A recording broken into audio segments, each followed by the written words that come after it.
So I decided to make another one besides my hummingbird to show you from scratch.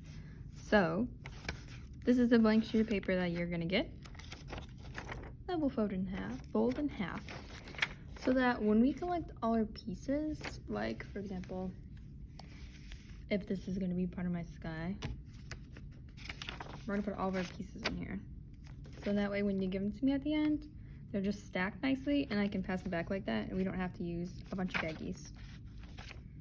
So here's my cow. I decided to draw him. I sketched him out. There's still, like, I didn't erase everything, so it's not perfect. You can see like his legs, the little like people joints.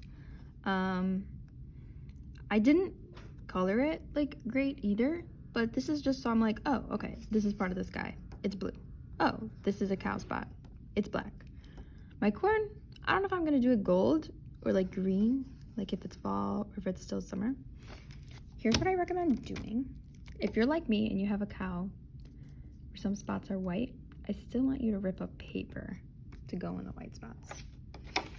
You can use scissors or your hands. I recommend scissors if you want to get like small pieces, like the corn or the leaves. Notice how big they are compared to my finger. They're pretty biggish. They're not, there's no really teeny tiny little pieces. Maybe these horns right here are the smallest part. What I'm gonna do, I'm not gonna do the whole thing, I just want to show you, is start ripping up my pieces. They can be like pretty big size. I know your fingers are different sizes, but, and you're just gonna start laying them down. So let's see, this one could probably be, cut it a little bit. And again, it doesn't have to be perfect. So I'm doing the spots first because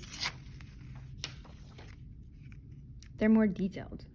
Like I could do the whole white cow first, but then I'm not gonna see where the dots are unless I want to place them like randomly.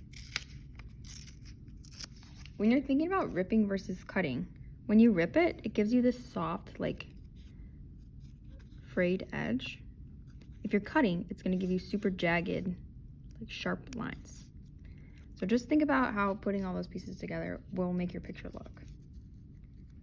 So let's see, like right here.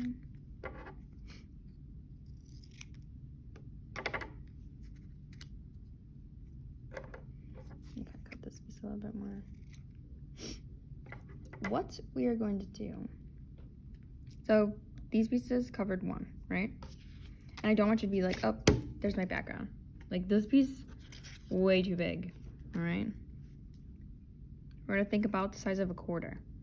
Maybe I'll have buttons or something for you to figure out how big your piece can be.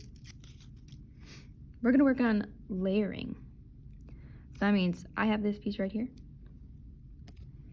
This piece of my cow. I'm gonna take this piece and not just put it right next to it, because then it'll have white showing. I'm gonna put it on top. So when I start gluing it all down, the white I'll kind of rip to match around these. And then do the background last. So your blue sky, your ocean, your jungle. Do the details first. Your animal's the most important, and then your details.